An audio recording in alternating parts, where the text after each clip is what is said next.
Já chegamos na nossa 10ª aula e é bom tê-los aí. Pessoal, então vamos lá no capítulo 1, página 119, para quem tem a matéria em mãos, tá? A crise do catolicismo romano e a reforma de Lutero. Frisando, estamos estudando história da igreja. Durante a Idade Média, o interesse dos estudos havia sido orientado para a verdade religiosa. Os pensadores e escritores estavam ligados à igreja e produziam com o objetivo sustentar os interesses doutrinários e políticos da igreja.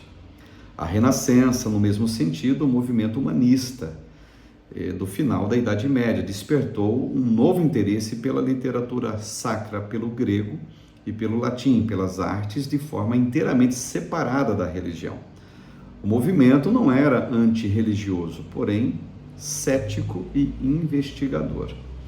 Os homens desse período não eram totalmente destituídos de vida religiosa. No entanto, se destacavam mais pela cultura deles do que pela fé que diziam ostentar, né?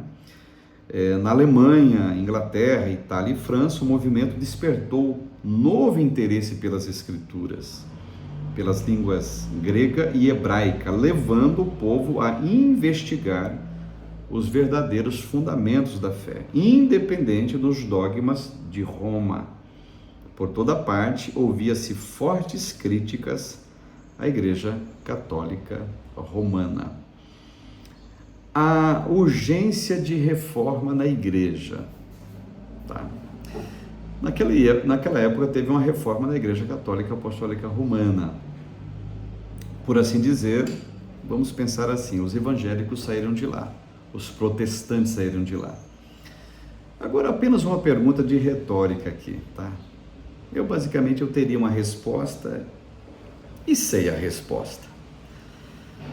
Assim como teve uma reforma lá na época de Lutero, os protestantes saem do catolicismo, tá? É um corpo à parte, digamos assim.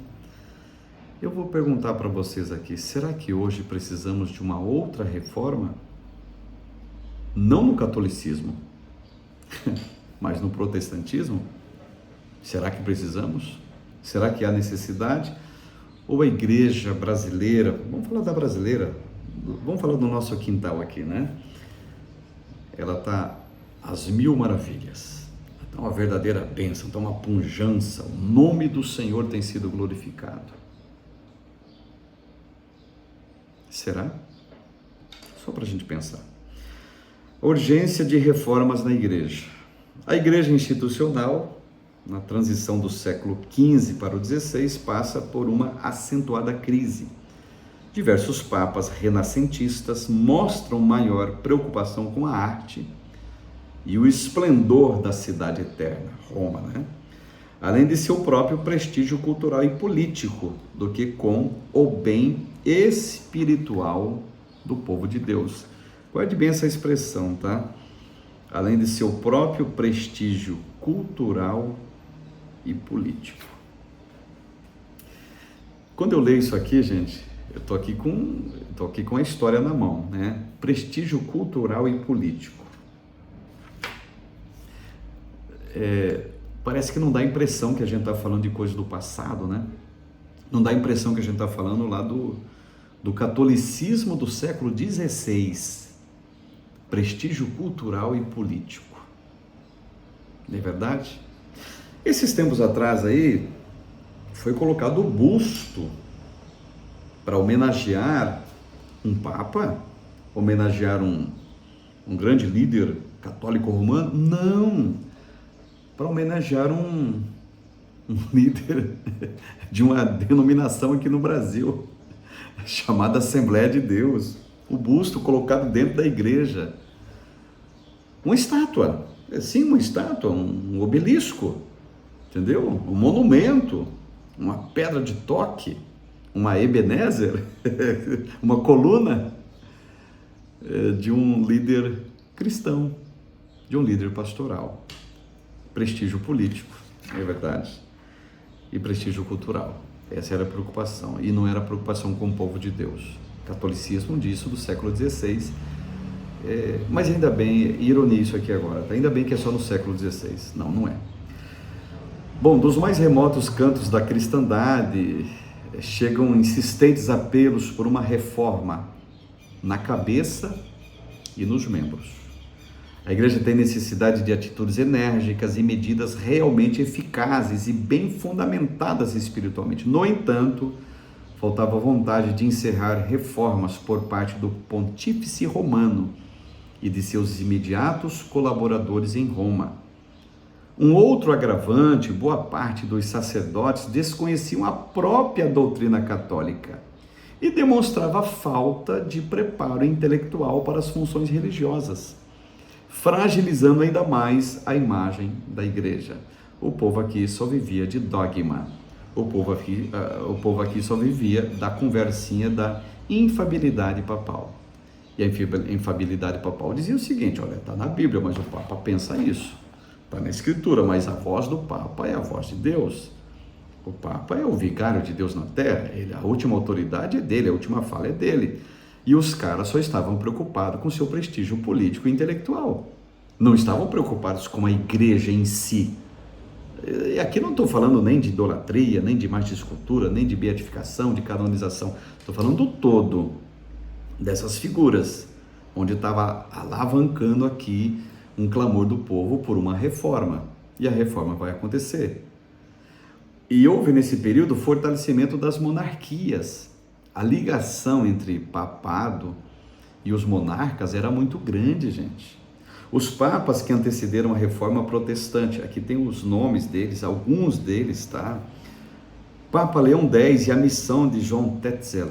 Esse João Tetzel, ele vai aparecer na história como o grande, digamos, alavancador de pagamento de indulgência.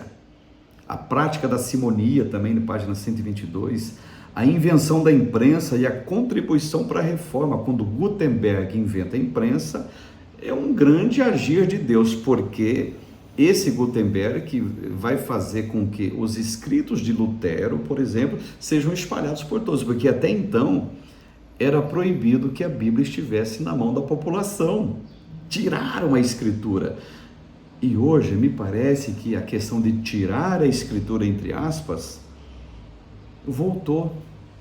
Sabe por quê? Porque a Bíblia não tem sido ensinada verdadeiramente como ela é.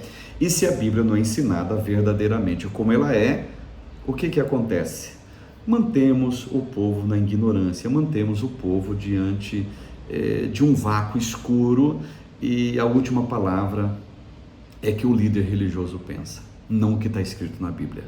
Isso era na prática papal, isso também hoje em muitos lugares são práticas pastorais. Reformador Lutero, aqui tem a vida e o pensamento de Lutero, página 123, é um personagem muito conhecido de todos, não vamos comentar, né? Reforma Protestante, as 95 teses de Lutero, algumas delas estão aqui, tá? Algumas principais, a 1, a 2, a 20, 21 e 22, página 125. A Lutero é bastante conhecido, a dieta de Worms e a divulgação das ideias luteranas. Eu não vou citar, não vou aprofundar, porque é um personagem bastante conhecido, um personagem bastante citado, e basicamente ele faz parte, sim, da história da igreja, faz parte, sim, da história, digamos assim, daquilo tudo que é o todo da igreja na atualidade, tá? Se bem que os efeitos da reforma não são mais sentidos hoje. Digo aqui até com muita... um toque de tristeza, que a reforma só serviu para aquela época. Será que precisamos de outra? Eu tenho certeza que sim. Página 128, questão para reflexão. Aponte os principais motivos que determinaram a ruptura de Lutero com o catolicismo e o início da reforma protestante. Página 129, o desenvolvimento da religião protestante. A divisão dos vários estados alemães em ramos reformados e romanos deu-se entre o norte e o sul. Os príncipes meridionais, dirigidos pela Áustria, aderiram a Roma, enquanto os do norte se tornaram seguidores de Lutero.